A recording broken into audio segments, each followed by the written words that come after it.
네, 후보자님. 한미일 연합훈련 같은 경우 찬성을 하시지요? 네? 한미일 해상훈련 같은 네네. 경우를 계속적으로 해왔잖아요. 문재인 정부 때부터 한 거예요. 송영무 장관 시절에. 네. 이 훈련하는 거를 동의하시나요? 앞으로도? 한미연합훈련은 크게 반대할 이유가 없다고 생각합니다. 계속 해야 된다고 생각합니다. 22년 9월 28일 날 한미일 연합훈련 일정 및 장소 또 독도에서부터 거리를 SNS에 우리 후보자님께서 장소, 훈련 일정 장소 등을 발표를 하셨었거든요. 기억하시나요? 네, 기억하고 있습니다. 그거 발표하신 게 이제 장관이 되시잖아요. 그러면 이게 야당 의원이긴 했지만 적절했다고 보십니까?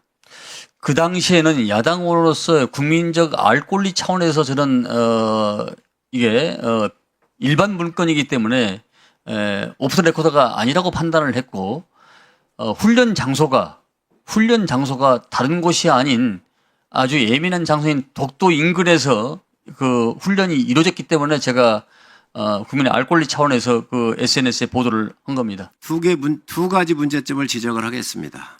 우리 장관 후보자께서는 굉장히 이 부분을 고려를 하셔야 한다고 생각을 해요. 국민의 알 권리 얘기를 하시는데 첫 번째 그 주변에서 중국의 정보함이 활동 중이었습니다. 알고 계시죠? 네. 보도가 다 됐었습니다. 그러면 핵잠을 비롯한 잠수함이 수중에서 작전할 때는 음파를 비롯해서 이 작전과 관련된 것들이 적국에 들어가거나 정보가 입력이 돼버리면 그 핵잠의 모든 기본적 사항이 입력이 돼서 다른 지역에 작전할 수가 없습니다. 왜? 노출이 되기 때문에. 이런 굉장히 중요한 문제가 있다는 거예요. 회의원 시절에는 이 문제를 그렇게 볼 수도 있을지 모르지만 지금 장관의 입장에서는 그렇게 봐서는 안 되는 거예요. 입장 변경을 하시겠습니까? 입장 변경이라기보다는요. 그 훈련한 위치가 제주 남방이나 일본 연근해 같으면 모르는데 또 인근에서 훈련했기 때문에 그 점에 대해서는 짚어야겠다는 생각이 변화가 없습니다. 독도에서 185km가 떨어진 곳이고요. 일본으로서는 120km 떨어진 공해상이에요. 동해에. 이거 다 알고 계셨을 거라고요. 그래서 당시에 국방부에서 굉장히 적절하지 않다라고 하는 이 성명이 나왔었습니다. 이제 장관이 되실 거예요. 그리 돼버리면 이렇게 의정활동을 한 거하고 장관하고는 너무 틀리는 거예요. 이제 장관의 입장에서 바라봐야 되는 거예요. 알겠습니다. 자, 또 하나. 한미일 훈련에 대해서 동의를 하신다 그러시죠? 그렇습니다. 이재명 대표께서 22년 10월 7일 날 민주당 최고위원회에서 이 훈련에 대해서 뭐라고 얘기를 했냐? 일본을 끌어들여 한미일 합동 군사 훈련을 하면 일본 자위대를 정식 군대로 인정하는 것이다. 왜 하필 독도 근처에서 훈련을 하냐? 극단적 친일 행위로 대일 굴욕 외교에 이은 극단적 친일 국방이라고 비난을 했었습니다. 저는 이런 부분들은 실용을 주장하니까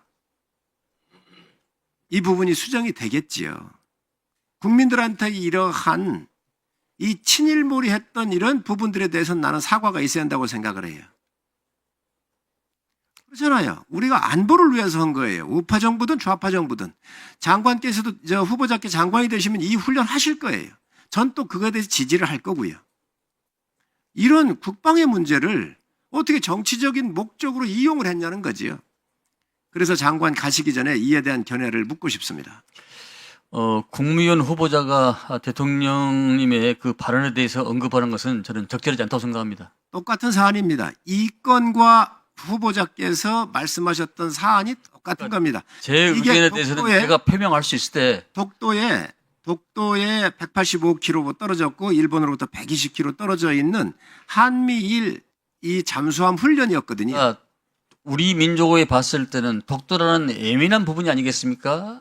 그러니까 제가 말씀드렸다시피 그 훈련 장소가 일본 연근해나 제주도 남방 같은 데서 훈련하면 별반 문제가 안 되는데 왜 하필이면 독도 인근에서 훈련을 하냐. 이 문제를 가지고서 제가 그때 당시 문제 의식을 가졌던 것입니다. 자, 장관 후보자님, 이곳은 말이지요.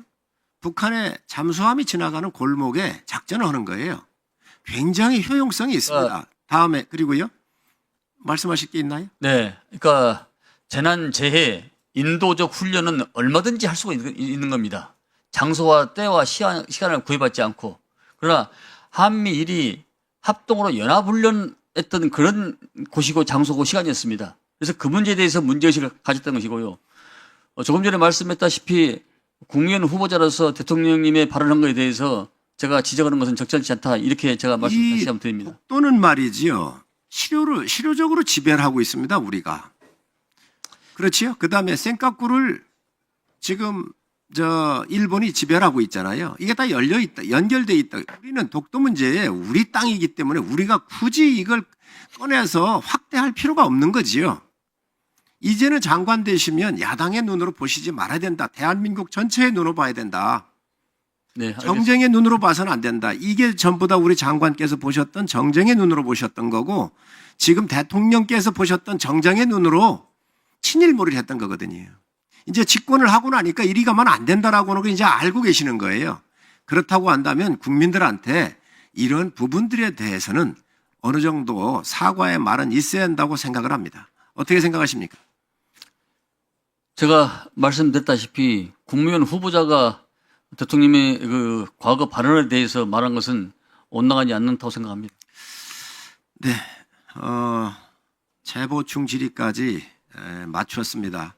시간이 지나서 잠시 정회를 할까 합니다.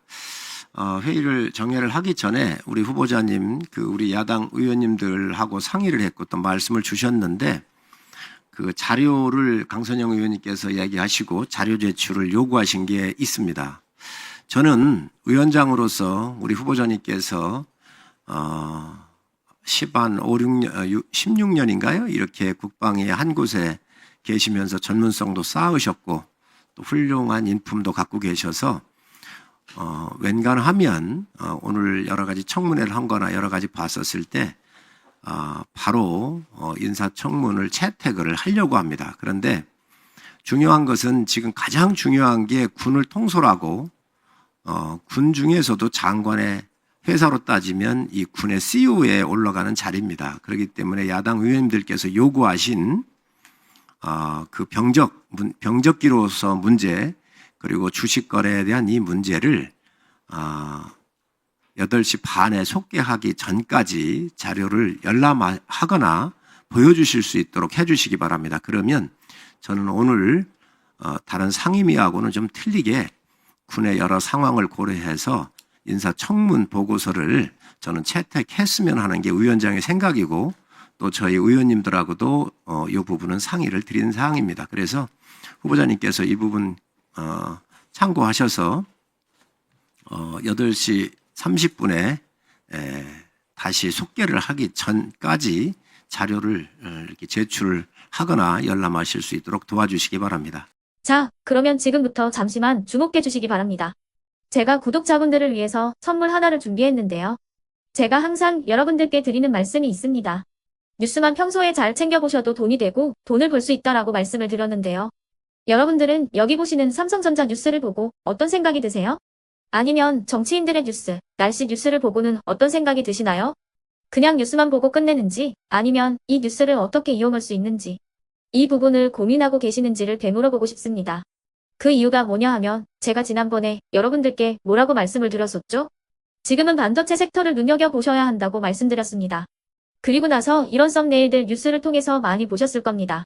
반도체 내용이 이슈가 됐을 때 부자들은 어떻게 생각한다? 반도체 관련주들은 뭐가 있는지, 어떤 종목이 가장 좋은지, 어디에 투자해야 돈이 몰리는지 자연스럽게 생각한다고 제가 말씀을 드렸죠.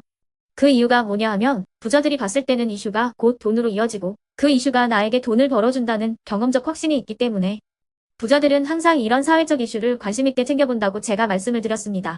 이번에도 마찬가지인데요. 제가 지난번에 시청자분들과 함께하는 주식으로 수익 내기 이벤트를 진행했었죠. 당연히 100% 무료로 진행을 했었고요. 여기 보시면 아시겠지만 제가 지난번에도 구독이라고 보내주신 모든 시청자분들께 반도체 관련주 중에 가장 크게 급등할 딱 한 종목, 많은 종목도 아니라 한미반도체 한 종목을 여러분들께 추천드렸어요. 그러면서 여기 나와 있는 대로 정확히 얼마에 매수해야 하는지, 그리고 수익률이 어느 정도 나왔을 때 팔아야 하는지를, 이런 부분들까지 여러분들에게 정확히 알려드렸었는데 지금 실제로 어떻게 되었다? 오른쪽을 보시면 아시겠지만 제가 지난번 문자 발송으로 이 한미 반도체를 소개해드리고 나서 실제로 이렇게 5배 이상 어마무시한 상승이 나왔습니다. 100만 원만 투자를 했어도 무려 500만 원이 넘는 수익금이 생긴 거죠. 그래서 당시에도 굉장히 많은 분들이 제가 드린 이 한미 반도체로 수익을 내실 수가 있으셨을 텐데요. 다시 한번 축하드린다고 말씀을 드리겠고, 이번에도 마찬가지입니다. 앞으로도 2024년, 2025년 계속해서 기대해볼 섹터는 AI입니다. 그 중에서도 AI 반도체는 그 누구도 부정할 수 없는 미래 성장 산업입니다. 그러면 우리가 어떻게 생각해 볼 수 있을까요? AI 반도체 종목 중에 앞으로 크게 대장 역할을 하면서 10배 이상 급등할 수 있는 텐베고 종목을 지금부터 열심히 추적해야 한다는 겁니다. 큰 돈을 투자하지 않더라도 월급의 일부분, 아주 소액이라도 이 종목을 모아가야 수백 %의 수익률을 손에 쥘 수 있는 것이죠. 지금 여러분이 보고 계시는 이 유튜브 또한 AI 반도체와 아주 밀접한 연관이 있고, 반도체야말로 대한민국의 핵심 산업으로 앞으로 더더욱 시장은 성장할 수밖에 없습니다. 그렇기 때문에 제가 이번에도 뭘 보내드리고 있냐면, 지난번과 똑같이 구독이라는 문자를 보내주시면 제가 AI 반도체 관련주 중에 앞으로 대장주 역할을 하면서 주가가 가장 크게 급등할 한 종목을 여러분들께 문자 발송으로 종목명과 사고 파는 시점을 모두 알려드릴 건데요. 그 문자를 받고 여러분들이 주식으로 돈 버는 연습을 한번 해보셨으면 좋겠고요. 혹시라도 나는 주식을 하지 않는다 하시는 분들은 주변에 주식하시는 지인분들에게 말씀을 해주셔도 되고요. 아니면 연세가 있으셔서 투자가 어렵다 하시는 분들은 이 종목을 자녀분들에게 한번 사봐라, 이걸로 한번 수익을 내봐라, 이렇게 조언을 해주실 수도 있는 거겠죠.